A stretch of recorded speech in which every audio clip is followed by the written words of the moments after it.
На заседании Президиума Академии вице-президент Белорусской академии наук товарищ Лупинович выступил с докладом по мелиорации.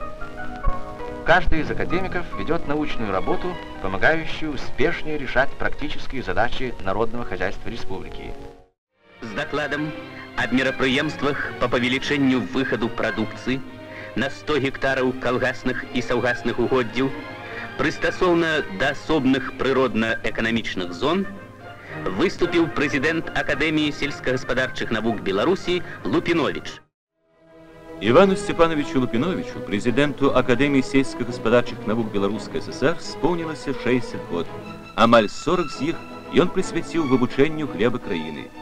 Яго даследаванні маюць вялікае практычнае значэнне. Грамадскасць Беларусі горача віншавала нястомных вучоных. Старшыня Прэзідыума Верхоўнага Савета БССР Козлов уручыў юбіляру высокую знагароду, ордэн працоўнага чырвонага сцяга.